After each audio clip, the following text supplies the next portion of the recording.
Hello Standard 3rd. Welcome in maths lecture. In previous lecture we have discussed some sums of division. Chapter 12 can we share, right? Now today we are going to start learn some more sum according to the division. तो first how many shelves. Shelves मतलब ऐसे जो अलमारी होती है उसमें ये जो अलग अलग खाने होते हैं उसको शेल्फ्स बोलते हैं. तो I have 20 books. I can keep 5 books in one shelf. कि भाई इसके पास एक कोई बच्चा है या कोई भी इंसान है जिसके पास 20 बुक है और वो एक ऐसे सेल्फ में 1 2 3 4 5 सेल्फ वन सेल्फ में वो 5 बुक रख सकता है. So how many selfs do I need in my अलमीरा. तो ये जो उसकी अलमीरा मतलब अलमारी है उसमें उसको 20 बुक रखने के लिए ऐसे कितने सेल्फ्स की ज़रूरत पड़ेगी. तो या तो आप देखो ऐसे करते जाओ कि 20 बुक्स है उसमें से पहले 5 कट करो. तो 20 में से 5 कट हो गए मतलब बचे 15. मतलब एक सेल्फ में 5 आ गई फिर 15 बचे. तो 15 में से 5 कट करो तो बचेंगे 10. 10 में ये आ गया. फिर बाकी तीसरे में गए तो तीसरे में 5 आ गए तो बचे 5. तो आपको 1 2 3 4 5 शेल्फ्स की ज़रूरत पड़ेगी एक अलमीरा में. इसको बोलते हैं रिपीटेड सब्ट्रैक्शन. क्या बोलते हैं इसको? देखो एक ही नंबर बार बार सब्ट्रैक्ट हो रहा है. मैं वापस समझा रही हूँ अपनी बुक में कि 20 उसके पास बुक थी. हर एक सेल्फ में वो 5 डाल रहा है मतलब 20 माइनस 5 बचे 15. 15 माइनस 5 बचे 10. 10 माइनस 5 बचे 5. मतलब ये एक सेल्फ, ये दूसरा, ये तीसरा और इसको डालने के लिए चौथा. तो एक ही नंबर बार बार सब्ट्रैक्ट हो रहा है. 5 है ना, इसको रिपीटेड सब्ट्रैक्शन बोलते हैं. एक ही नंबर बार बार काटना. तो रिपीटेड सब्ट्रैक्शन को डिवीज़न बोला जाता है. अभी देखो हम 1 2 3 4 बार काटे 5 को. इससे बेटर है कि टोटल बुक कितने हैं तो कि 20 और हर एक सेल्फ में कितने हम लोग बुक रख रहे हैं तो कि 5. तो 5 का टेबल बोलो. तो 5 4 ज़ा 20. तो माइनस माइनस हो गया तो बचे 4. तो ये जो 4 है तो हमें 4 सेल्फ की ज़रूरत पड़ेगी. इसका मतलब है repeated subtraction is called division. ये वर्ड याद रखना. ओके. तो आप या सब्ट्रैक्ट करते जाओ या डायरेक्ट डिवीज़न करो. कम नंबर का सब्ट्रैक्शन है तो इट्स ओके. लेकिन जब आपको ज़्यादा नंबर सब्ट्रैक्ट करने होंगे तब फिर ये मेथड काम नहीं आएगी, तब ये मेथड काम आएगी. इसलिए ये सीखो division method. Okay. Now I am moving on the next. जैसे मैंने समझाया 10 बचे फिर 5 बचे. ओके. फिर 5 तो 5 more books in the 4th shelf. 20 books have filled up 4 shelves of the almirah. 20 books put into equal group of 5. Each take 4 shelves. 20 बुकें हैं वो इक्वल ग्रुप 5-5 में डाली जा रही है. इसलिए आपको 4 सेल्फ्स की ऐसे ज़रूरत पड़ेगी. 1 2 3 4. Okay. Now let us try this. Here are 28 buttons. A tailor put 4 buttons on one shirt. कि भाई 28 बटन है. एक टेलर एक शर्ट पर 4 बटन डाल रहा है. So now there are 7 shirt with buttons. तो एक एक शर्ट में अगर आप 4 बटन डालते जाओगे तो आपको 7 शर्ट में आप बटन डाल सकते हो. तो ये कैसे कर सकते हैं? तो देखो वही सेम डिवीज़न. हमारे पास बटन कितने हैं तो कि 28, राइट. और हर एक शर्ट में टेलर है वो कितने बटन डाल रहा है तो कि 4. तो 4 का टेबल बोलो. तो 4 1 ज़ा 4 ऐसे बोलते जाओगे तो 4 7 ज़ा 28. 8 माइनस 8 0. 2 माइनस 2 0. यहाँ 0 आए तो ही आपका ये आंसर कंप्लीट होगा। ओके, तो 7 शर्ट में इतने बटन लग जाएंगे। If there are 28 buttons and the tailor put 7 buttons on each shirt, there will be dead shirt with buttons. अभी इसने क्या बोला कि अभी चलो उल्टा करते हैं कि बटन तो 28 है, लेकिन वो हर एक शर्ट में 7 बटन डाल रहा है, तो 7 4 28 है ना। तो 4 शर्ट होंगे, कितने?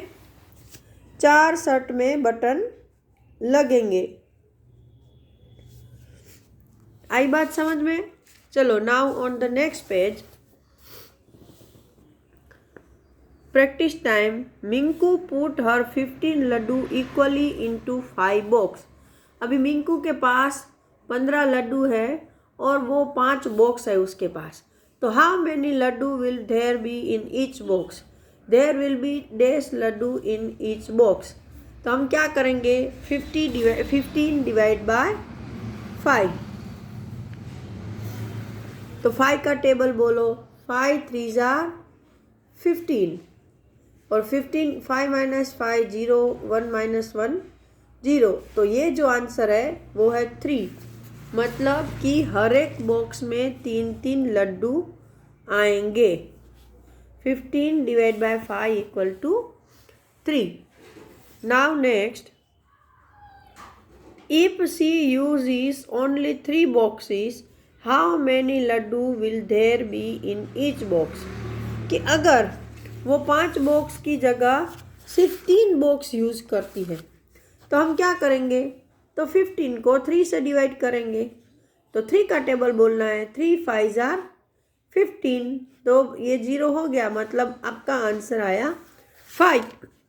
तो हर एक बॉक्स में कितने लड्डू होंगे? तो के 5, मतलब 15 divide by 3 equal to 5। Now share 25 banana among 5 monkeys. How many bananas for each monkey?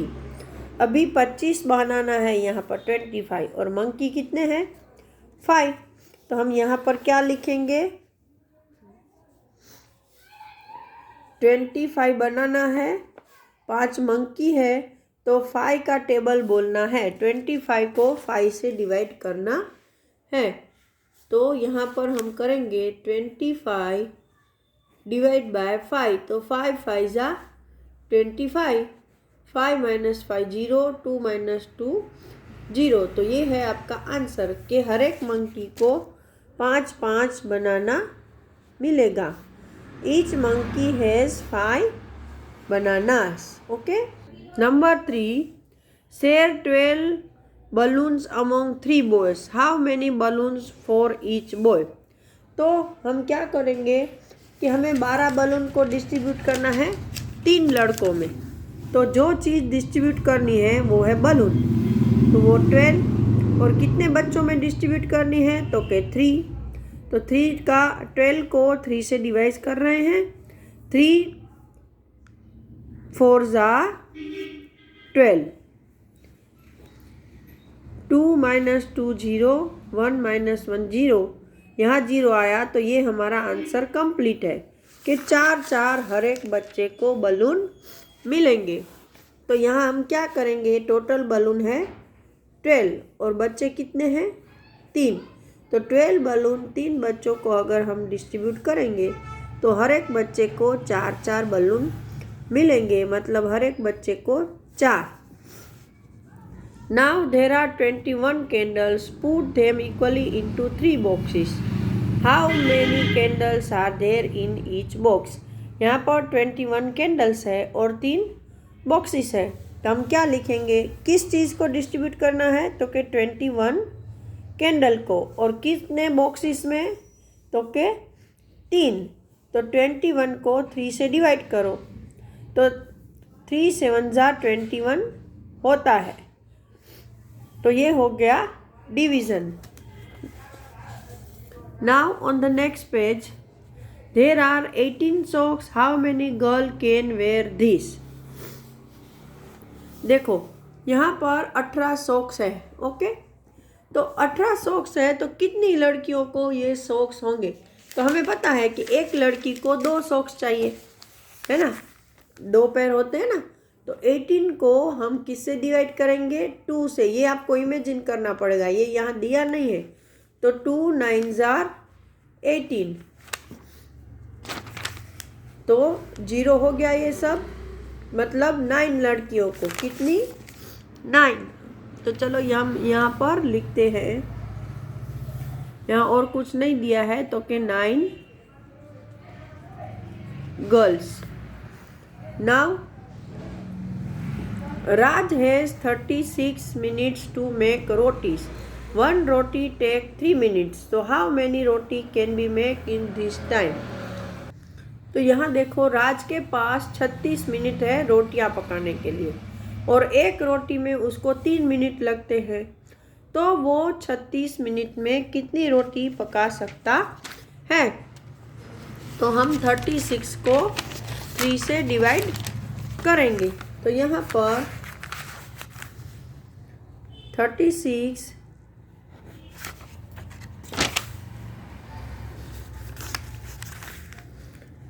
Divide by 3। तो 3 देखो, पहले यहाँ पर 1 डिजिट है, वहाँ पर भी 1 डिजिट है। अब आप 3 का टेबल बोलोगे तो 3 10s are 30। तो 30 तो यहाँ आप नहीं डाल सकते हो क्योंकि वो तो इससे बहुत कम है। तो हम क्या करेंगे कि यहाँ पर 1 डिजिट है, यहाँ पर भी 1 डिजिट है ना। तो पहले हम 1 डिजिट को माइनस करने की कोशिश करेंगे। तो अगर हम 3 1s are 3 करें तो ऐसे 3, देखो ये 3 1s are 3, तो 3 में से 3 कट हो सकते हैं, हाँ हो सकते हैं। तो 3 1s are 3 किया तो 3 - 3 मतलब 0। ओके, अभी ऊपर 6 बचा है तो 6 को नीचे उतार लो। 3 2s are 6, तो 6 - 6 0, मतलब कि वो 36 मिनट में 12 रोटियां बना सकता है ना। वैसे तो 3 के टेबल में कभी 36 नहीं आएगा, लेकिन 12 3s are 36 होता है। इसीलिए यहाँ पर क्या होगा कि आपको ऐसे डिजिट में डिवीज़न करना पड़ेगा, तो वो वहाँ 12 रोटियां बना सकता है। ओके, नेक्स्ट है, these are 24 footmarks of goats. So how many goats were there? कि ये भाई 24 गोट के फुट मार्क्स है, मतलब पैरों के निशान। तो आपको पता है कि हर एक गोट के कितने पैर होते हैं? 4। देखो यहाँ पर है ना, तो 1 2 3 4 5 6 गोट होंगी। ऐसे नहीं आता है तो देखो आपको क्या करना है कि 24 फुट मार्क्स है और हर एक गोट के कितने फुट मार्क्स होते हैं? तो के 4। तो 24 को 4 से डिवाइड करो तो पता चल जाएगा कि टोटल कितनी गोट होंगी। तो 4 6 are 24। तो आपको टेबल आने चाहिए। 4 - 4 0, 2 - 2 0, मतलब ये फुट मार्क्स 6 गोट के हैं। कितने? 6। देखो यहाँ पर आप काउंट करोगे तो भी आपको पता चल जाएगा, 1 2 3 4 5 6, तो 6 गोट्स। तो यहाँ पर ये लेक्चर ख़त्म कर रही हूँ। अगले लेक्चर में हम ऐसे ही कुछ और सम सीखेंगे। Till that time, goodbye everyone.